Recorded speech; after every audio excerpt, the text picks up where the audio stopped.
guys, good morning. This is Weekend Bandito, and today we're currently at the Skyway going to the south, Silang Cavite, and then kakain kami ni Angel sa farmer stable ba?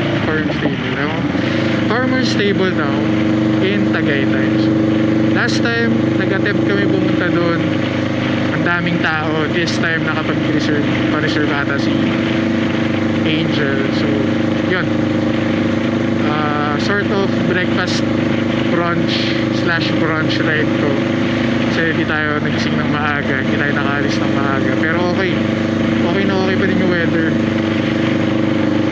I don't know kung gloomy siya sa GoPro, pero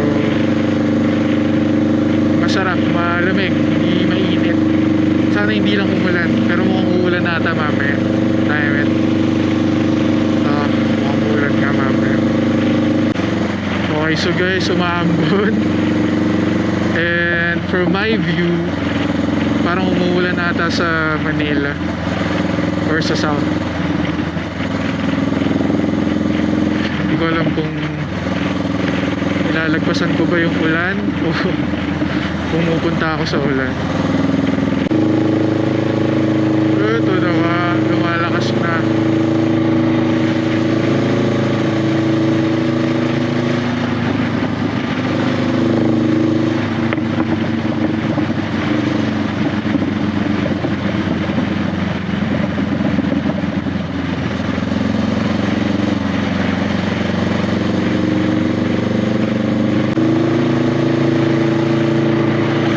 Basang-basa na yung pantalon ko.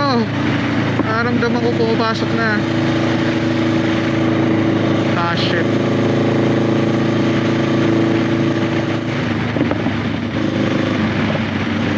Hindi naman ganun kalakas. Maliliit lang yung ambon, pero ano ko naramdaman ko sa pantalon.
Ice blended.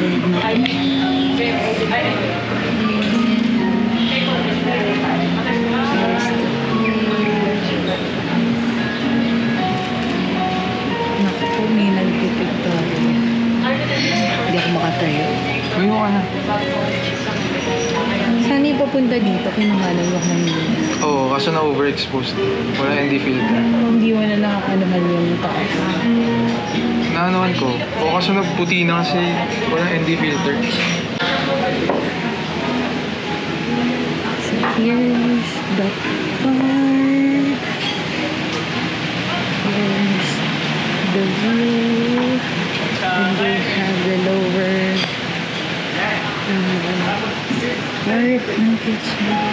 Here's the whole resort.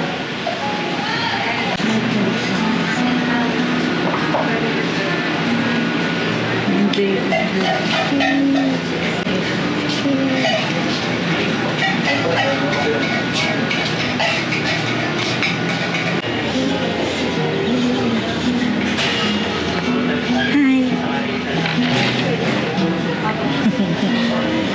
Kamusta yung food mo kanina? Sarap. Yung steak? Mura. Yung sisig? Sarap. Nakatatlong rice ako. Kahit dalawa. So yun. We had steak and sisig kanina for lunch. So they have almost the same menu, but not all. So as you can see here, there's ribeye steak for 1-1. And then the sisig is not showing in here, but it's like 390. So still affordable to think that you have a steak on your plate and a good sisig to eat. So yeah, drop by at Farm Hills here in Silang. I believe they also have accommodations here. So when we actually ate at the Farm Hills restaurant, we had this discount. I believe Abella Boutique and Farm Hills restaurant has the same managers or owners rather. So they provided us with this discount. Thank you. There. So even if you're just a guest to eat at the restaurant, they will still accept you even without reservation. So ayun, ayun.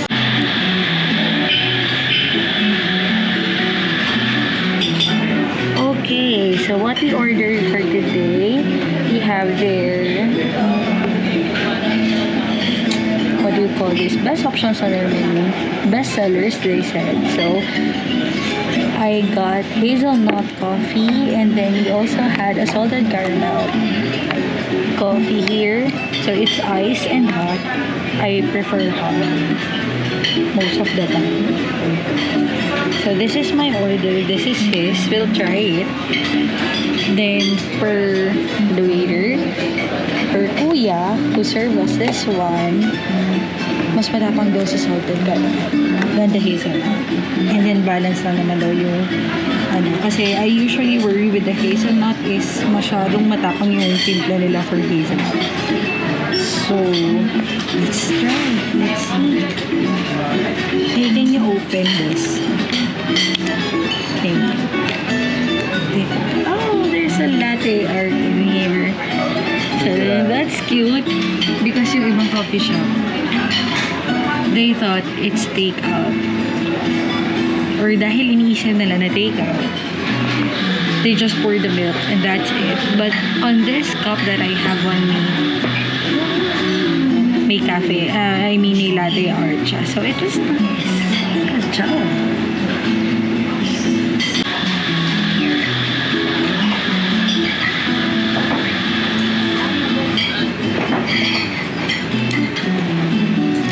So, foamy yung ibabaw niya. And yeah, hindi masyadong matapang at matamis yung coffee. Even the hazelnut, sakto lang. Hindi siya yung minsan kasi may lasang gamot si hazelnut for me. So, that's my take on their hazelnut coffee. So, it actually costs 170. And then for I'm trying the salted caramel.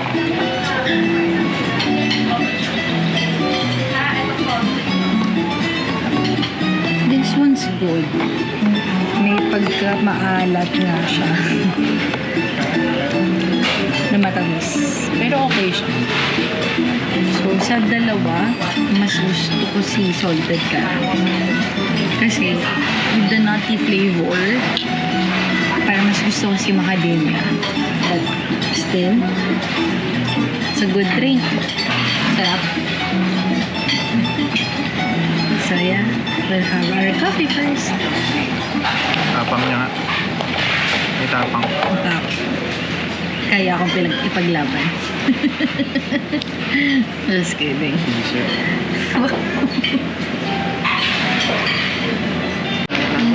So, ayun na nga. We're heading home. Tapos na kami. Nabayad na kami ng bills. Some cute green and pink glasses. Here. And here's the restroom. If you need, they have a nice design for the restroom. And then there's this plant. There's the staircase. So, this is the fun part here. Meron silang parang fake grass. And then they have tables here. Good ones. Kaysa dun sa taas. So, nice yung ambience here. And as you can see here, meron silang parang ano ba? Japanese theme na medyo parang Greek yung ano yun, yung sa bahay. Italian pala, sorry. So, ayun na siya. And then there's their name, Atik de Bella Cafe. So, yeah. This is a nice backdrop for pictures. Kanina may may nagpiprint up here. So, yeah. And then, we have this. I thought magpipicture tayo. Sorry. Kinalimutan niya na kaagad na magpipicture kaming dalawa. Anyway, so, ang maganda din dito sa place, to be honest, puro pine trees, guys. Like, see, like that. Yung pinaka-passage hall, wait lang! Yung pinaka-passage later is puro pine trees. So, here, i-drop ko lang yung camera here and then we'll take some good pictures for now.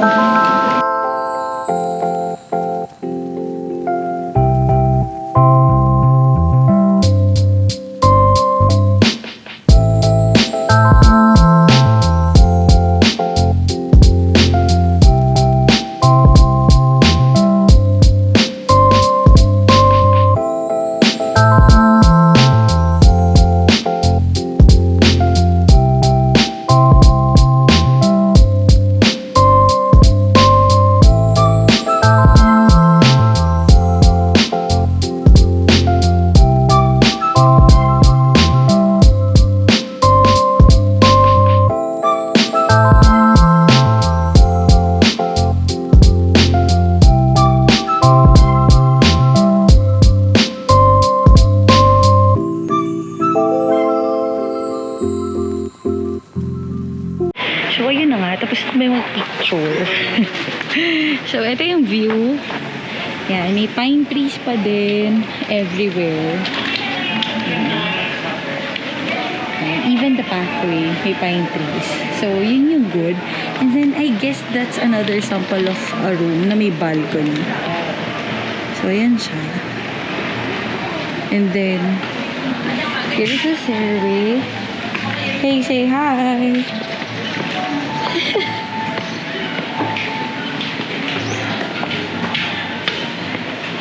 So, yan. Sorry sa maalog na kuha. So, yan nga yung trying to share earlier is the pine trees. So here's the pathway going out. So wait. Then this. Okay. And then we're going. So ito yung resto kanina. We can go down here na. So, and then still may pine trees and